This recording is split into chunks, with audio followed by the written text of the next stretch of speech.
नमस्कार दोस्तों, कैसे हैं आप सब लोग। स्वागत है आपका अपने YouTube चैनल पर। मैं उम्मीद कर रहा हूं कि अब आप लोगों ने अपनी तैयारी शुरू कर दी होगी, और अगर नहीं करी है तो दोस्तों तैयारी शुरू कर दीजिए। बहुत कम समय आपके पास बचा हुआ है। हम ये टारगेट लेके चल रहे हैं कि हमारे पास एटलीस्ट 50 से 60 दिन है, कम से कम 50 से 60 दिन है। हम उस 50 से 60 दिन में अपनी तैयारी कैसे करें, क्या करें कि हमारा ये एग्ज़ाम निकल जाए, हमारा फाइनल मेरिट लिस्ट में नाम आ जाए। तो उसके लिए हमें क्या करना है, ये सारी की सारी चीज़ें आपको इस वीडियो में बताएंगे, डिटेल में बताएंगे। क्या एक प्रॉपर, एक बढ़िया स्मार्ट वे और स्मार्ट तरीका और एक स्मार्ट स्ट्रेटजी होनी चाहिए जिससे हम इस एग्ज़ाम को क्वालिफाई कर सकें। आगे बढ़ने से पहले दोस्तों हम बता देते हैं हमारे कोर्सेज अवेलेबल हैं। आप जा करके हमारी वेबसाइट पर रजिस्ट्रेशन करा सकते हैं। प्राइस रखा गया है सिर्फ और सिर्फ 699 रुपीज़, सिर्फ 699 रुपीज़। और यहाँ पर आपको रिकॉर्डेड लेक्चर्स मिलेंगे, 3500 से ज़्यादा क्वेश्चंस मिलेंगे, टेस्ट सीरीज आपको मिलेगी जो कि फ्री है, 175 प्लस आवर्स का कंटेंट मिलेगा। पीडीएफ नोट्स प्रिंटेबल रहते हैं जिसको कि आप प्रिंट करा सकते हैं। कोई जानकारी चाहते हैं तो आप इस नंबर पर कॉल कर सकते हैं, ऊपर आपके सामने स्क्रीन पर लिखा हुआ है 9860966974। टेलीग्राम चैनल ज्वाइन कर लीजिए, सारा अपडेट आपको वहाँ पर मिलता रहेगा। अब दोस्तों हम बात करेंगे कि हमको 60 डेज में, 50 से 60 दिन में ये एग्ज़ाम कैसे क्रैक करना है, कैसे क्रैक करना है, कैसे क्वालिफाई करना है। देखिए दोस्तों, एक बात को क्लियर समझिए। आपकी जो एग्ज़ाम डेट है इस पर मैं आपको वीडियो दे चुका हूँ। एग्ज़ाम डेट को लेकर के मैं आपको वीडियो दे चुका हूँ। एक्सपेक्टेड कट ऑफ को लेकर भी मैं आपको वीडियो दे चुका हूँ। एक्सपेक्टेड कट ऑफ बता दिया है, एग्जाम डेट बता दिया, इंपॉर्टेंट बुक्स भी मैंने आपको बता दी हैं। इंपॉर्टेंट बुक्स बता दी हैं, क्या क्या पढ़ना है, कौन कौन सी बुक्स पढ़नी है, कहाँ कहाँ से पढ़नी है, ये भी बता दिया है। सिलेबस भी बता दिया है, एग्जाम पैटर्न भी बता दिया है, अब बचता क्या है, सब तो आपको बता दिया है। अब तो आपको सिर्फ मेहनत करनी है। 60 दिन में आपको ये क्रैक करना है। सब मैंने आपको बता दिया है, A to Z सब कुछ मैंने आपको बता दिया है। अब आपको क्या करना है, अब आपको मेहनत करनी है, 60 दिन में क्रैक करना है। चलिए एक बार थोड़ा सा डिटेल में समझ लेते हैं। देखिए दोस्तों, ये आपका एग्जामिनेशन पैटर्न है, ठीक है। इसमें देखिए आपका 20 नंबर का दोस्तों मैथमेटिक्स आता है, 20 का साइंस है, 10 का इंग्लिश ग्रामर है, 15 का रीजनिंग है, 15 का क्वांट्स है, 10 का जीके है, 10 का इंग्लिश है। आपको क्या करना है, हमको पहली चीज़ तो ये समझिए कि आप डे और टाइम के हिसाब से अपना एक प्रॉपर टाइम टेबल बनाइए प्रॉपर। नेक्स्ट 60 डेज का एक प्रॉपर टाइम टेबल बनाइए, 60 दिन का प्रॉपर टाइम टेबल बनाइए। यहाँ पर सब्जेक्ट लिखते चलिए, मैथ्स हो गया, साइंस हो गया, इंग्लिश हो गया, ठीक है। मैथ्स में ही आप यहाँ पर क्वांट्स कर दीजिए, साइंस में आप इंक्लूड कर दीजिए जीके। मतलब ये देखिए, मैथ्स और क्वांट एक ही है ऑलमोस्ट, कुछ चैप्टर्स अलग हैं, थोड़े आगे हो जाते हैं, रेशियो, प्रोपोर्शन, एवरेज, परसेंटेज वो अलग है। ये वाला मैथ्स 9th और 10th का है, लेकिन आप कंबाइन करिए ताकि आपको आसानी रहेगी ये सारी चीज़ें पढ़ने में और एग्जाम को क्वालिफाई करने में। साइंस और जीके को इंक्लूड करिए एक साथ। कौन सी किताब पढ़नी है साइंस जीके के लिए वो भी मैंने आपको बता दिया है। इंग्लिश लैंग्वेज ले लीजिए, या फिर इंग्लिश ग्रामर जो आपका पार्ट ए में भी है, पार्ट बी में भी है, ठीक है। अब बचा क्या आपका, अब बचता है आपका सिर्फ और सिर्फ रीजनिंग। तो एक तरह से देखा जाए हमने डिवाइड कर लिया इस तरह से कि हमें टोटल 4 सब्जेक्ट पढ़ने हैं। टोटल हमें कितने सब्जेक्ट पढ़ने दोस्तों, 4 सब्जेक्ट। हमने इस तरह से डिवाइड किया है कि हमें सिर्फ 4 पढ़ने हैं, सिर्फ ये आपके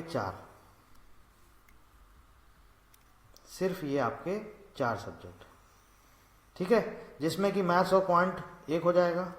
अब देखिए यहाँ पर आपको क्या करना है दोस्तों, 60 दिन का टाइम टेबल बनाइए। जैसे कि रीजनिंग है, आपने बोला हमें रीजनिंग पढ़नी नहीं, हमको रीजनिंग आती है, हमें कुछ नहीं पढ़ना है रीजनिंग में, हमें सब आता है। और अगर आपको सब आता है तो आपको पढ़ने की जरूरत नहीं, आप सिर्फ इसकी टेस्ट सीरीज लगा लीजिए या कहीं से भी प्रैक्टिस क्वेश्चन कर लीजिए। और अगर आपको नहीं आता है तो आपको पढ़ना पड़ेगा। पढ़ने के लिए अगर बिल्कुल बिगिनर है, कुछ भी नहीं आता है, तो आप एटलीस्ट 1 आवर डेली। देखिए आप ये सोचेंगे कि हम 10 दिन पढ़ लें रीजनिंग, फिर बाद में हम ये पढ़ेंगे, नहीं हो पाएगा। आपको क्या करना है, 1 घंटा रोज रखना है आपको अपना रीजनिंग के लिए, ठीक है। और ये रखना कब तक है, अगले 50 दिन तक डेली, ठीक है। इंग्लिश क्या पढ़ना है आपको, कौन कौन से टॉपिक्स हैं सिलेबस में देख लीजिए, बुक्स जा करके देख लीजिए, इंग्लिश ग्रामर, उसको भी डिसाइड करिए। 1 घंटे हमें रोज पढ़ना है। कब तक पढ़ना है, नेक्स्ट 50 डेज तक, क्योंकि आखिरी के 10 दिन तो हम लोग अपना टेस्ट सीरीज के लिए रखेंगे ना। आखिरी के 10 दिन तो हमें सिर्फ टेस्ट लगाना है और रिवीजन करना है बस। टेस्ट सीरीज प्लस रिवीजन, ये हमें आखिरी के 10 दिन करने हैं। तो 1 घंटे आपको 50 दिन तक इंग्लिश को देना। अब इंग्लिश में आपको ये डिसाइड करना है कि हमको इंग्लिश में पढ़ना क्या है। पढ़ना क्या, उसके लिए आपको क्या चाहिए, उसके लिए आपको चाहिए PYQ, previous year question paper, जो कि हमारी वेबसाइट पर अवेलेबल है और मैं ऑलरेडी दे चुका हूँ। वहां पर आप देखिए किस किस टॉपिक से क्वेश्चन पूछे जाते हैं, किस किस टॉपिक से क्वेश्चन पूछे जाते हैं। मान लीजिए सपोज एंटोनिम से पूछा जाता है, तो एंटोनिम से देखिए जो मैंने आपको 4 पेपर दिए हैं उसमें सब में एंटोनिम से पूछा गया, सिनोनिम से पूछा गया।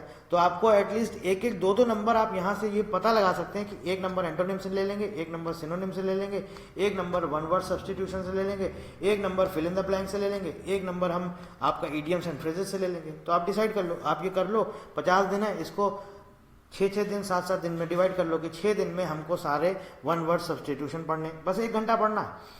6 दिन में फिर अगले 6 दिन में हमको वन वर्ड सब्सटीट्यूशन जो हो जाएंगे उनको रिवाइज करते चलना है, साथ साथ एंटोनिम्स पढ़ने हैं।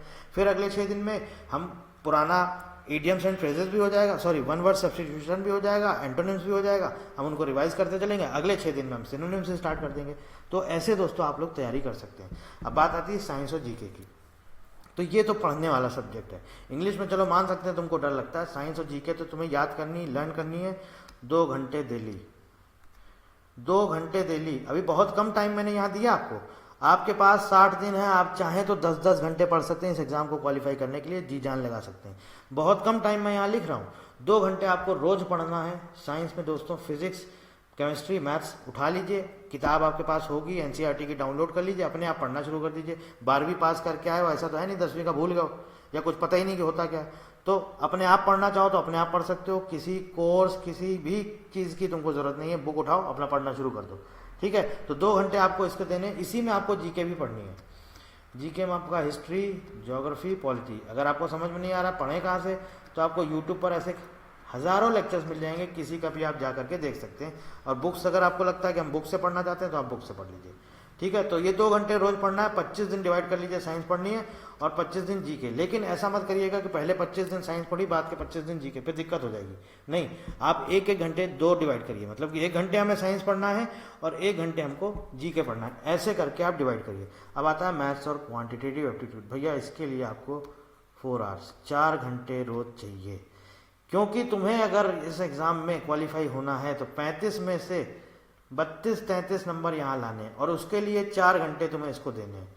क्योंकि ये मांगती है, गणित मांगती है सिर्फ और सिर्फ अभ्यास, जिसे बोलते हैं प्रैक्टिस। गणित मांगती है सिर्फ और सिर्फ अभ्यास, यानी कि प्रैक्टिस। जितनी ज़्यादा प्रैक्टिस करोगे उतना ही ज़्यादा स्कोर करोगे। इसलिए मैंने सबसे ज़्यादा टाइम यहाँ दिया है 4 घंटे। साइंस और जीके रटने वाला है, इसको तुम्हें कुछ ज़्यादा वो नहीं करना है कि तुमको जो है फॉर्मूला बेस्ड है, ये है वो। फिजिक्स के थोड़े बहुत फॉर्मूले हैं तो वो भी बहुत सिंपल हैं। इसके अलावा यूनिट्स वगैरह पूछ ली जाती है, उसमें कुछ ऐसा नहीं है। तो ये तुम्हें बेसिकली घोटना है, रटना है। उसके लिए तुम्हारे लिए 2 घंटे बहुत है। तुम्हें लगता है कि हमारे लिए और टाइम है हमारे पास, तो हम बढ़ाओ ना भाई, तुम इसको 2 को 3 घंटे कर लो, किसने रोका आपको? 3 घंटे हो गए। इंग्लिश के लिए आपको लग रहा है 1 घंटा कम है मेरे भाई, आप इसको 2 कर लो और इसको 1 कर लो, टोटल जोड़ लो कितना हो गया, 4 3 7 2 9 1 10 घंटे। 10 घंटे तुम्हें रोज पढ़ना है अगले 50 दिन तक। 10 घंटे रोज पढ़ना है अगले 50 दिन तक, ठीक है। क्योंकि बहुत सारे बच्चे ये क्वेश्चन पूछते हैं कि हमको ये बताइए कि हमें पढ़ना कितनी देर है, हमको कितनी देर पढ़ना है। पहली चीज़ तो ये अपने आप में डाउट है कि आप दूसरे से ये पूछ रहे हो कि हमको पढ़ना कितनी देर है, तो ऐसे लोगों का सिलेक्शन नहीं होता है, ठीक है। आपको क्या करना है, आपको जितना ज़्यादा से ज़्यादा टाइम आप दे सकते हैं, मैक्सिमम आपको टाइम देना है। मैंने आपको एक 10 घंटे का शेड्यूल दिया। जिन्होंने कुछ भी नहीं पढ़ा, ये बिगिनर्स हैं जो जिनको पता ही नहीं है कुछ, ये उनके लिए मैंने उनको शेड्यूल दिया कि आपको 10 घंटे रोज पढ़ना। जो अब भैया जो एसएससी सीजीएल की तैयारी कर रहा है वो इतना ओवर कॉन्फिडेंट होगा कि उसे लगेगा अरे तो कुछ है ही नहीं, हमको पढ़ने की क्या जरूरत है, हमें कुछ नहीं पढ़नी, तो सब आता है हमें मैथ्स भी आती है, हमें साइंस भी आती है। कुछ होते हैं ऐसे जो बहुत स्मार्ट होते हैं, जो पढ़ते ही नहीं है, पढ़ेंगे ही नहीं और आखिरी के 10 दिन पढ़ेंगे और एग्जाम क्वालिफाई भी कर देंगे। ऐसे भी बहुत लोग हैं, बहुत स्मार्ट लोग हैं, आपको अभी पता ही नहीं है। और कुछ ऐसे होते हैं जो ओवर कॉन्फिडेंट में घुस जाते हैं, जिनको ये लगता है अरे हमें सब आता है, वो ओवर कॉन्फिडेंट में ही घुस जाते हैं। आपको वो नहीं करना है। ना तो आपको बहुत ज़्यादा ओवर कॉन्फिडेंट होना है, ना तो आपको बहुत ज़्यादा स्मार्ट बनना है कि नहीं हम तो लास्ट के 5 दिन पढ़ेंगे, फिर उसमें भी दिक्कत होती है, फिर वो भी ओवर कॉन्फिडेंस ही है, वो भी आपको ले डूबेगा। चुपचाप मोबाइल करो किनारे, अपना सिर्फ जितनी काम की चीज़ है, तुम्हें अगर लग रहा है कि हमको मान लो हिस्ट्री का पहला चैप्टर देखना है, यूट्यूब से वीडियो डाउनलोड हो जाते हैं, वीडियो डाउनलोड कर लो। आप उसके बाद अपना डेटा पैक बंद करो, चुपचाप शांति से इत्मीनान से अपना आराम से बैठ के देखो। उसके बाद मोबाइल को कर दो किनारे, दोस्ती यारी कर दो किनारे। अगले 2 महीने तुम्हारी ज़िंदगी बना देंगे, नेक्स्ट 2 मंथ तुम्हारी ज़िंदगी बना देंगे। अगर ये तुम्हें जॉब मिल गई, एक करियर में एक तुम्हें पाथ मिल गया, एक रास्ता मिल गया, फिर तुमको अपने आप सारी चीज़ें पता चलती जाएंगी। आगे क्या करना है, अब क्या करना है, अब क्या करना। तुम्हें किसी से भी कहीं भी इधर उधर किसी के आगे हाथ फैलाने की ज़रूरत नहीं पड़ेगी। तो अपने आप को इतना काबिल बनाओ, ठीक है। बाकी कुछ भी जानकारी चाहते हैं दोस्तों तो आप इस वीडियो के नीचे कमेंट कर सकते हैं। यहाँ पर आप हमें कॉल कर सकते हैं। टेलीग्राम चैनल ज्वाइन कर लीजिए, सारा अपडेट आपको वहाँ पर मिलता रहेगा। So thank you very much and thank you for watching.